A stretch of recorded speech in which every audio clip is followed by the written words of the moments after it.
This video gives a brief introduction to CodeBeamer trackers. Trackers can be used to manage bugs, tasks, requirements, and changes. A tracker's issues can represent specific requirements, bugs, feature requests, or change requests.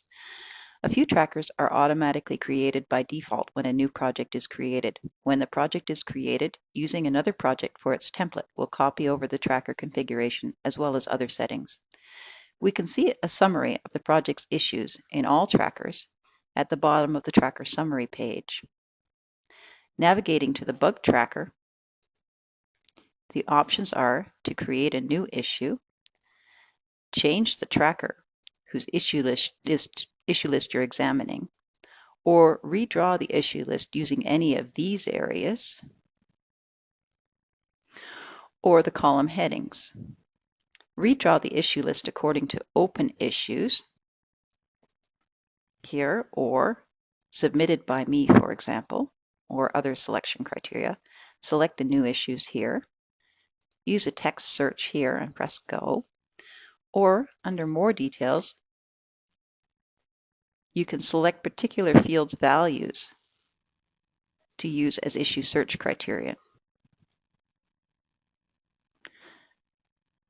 Under more actions, you can copy, paste, move, or mass edit issues by selecting multiple issues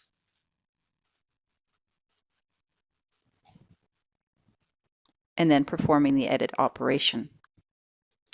Under more, you can perform an issue list import, for example, from a CSV file, and tracker customization.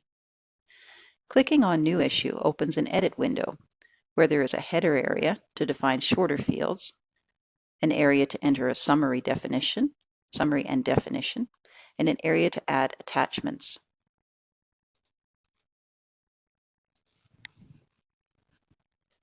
Trackers have integrated workflows and notifications and escalation to manage business processes.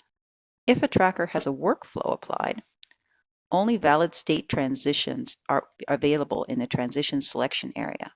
So for example, here we are in status new, and the valid state transitions are verify, resolve, and close.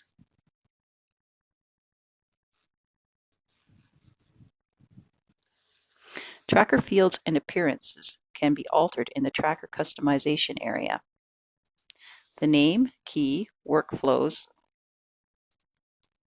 and template tracker can be workflow active can be altered in the general area.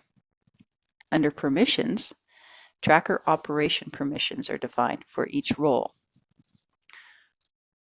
Workflow transitions are defined under the Workflow Transitions tab. This defines the state machine of allowed state transitions and which roles are allowed to perform those transitions.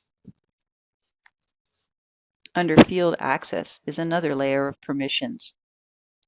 For each possible status, which roles can perform read or edit operations on which fields. There's also an Apply to Every status selection. Under Field Properties, the fields are defined, and their appearance is also defined. Some of the fields are choiceless. There are multiple values.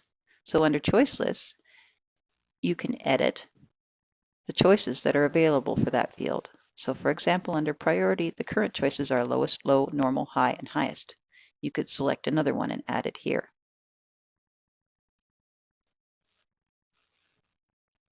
Under Notifications,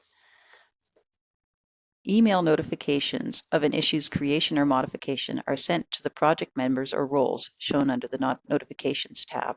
So here the roles for notifications and here the accounts are defined. With customization, the appearance and function of a tracker can change greatly.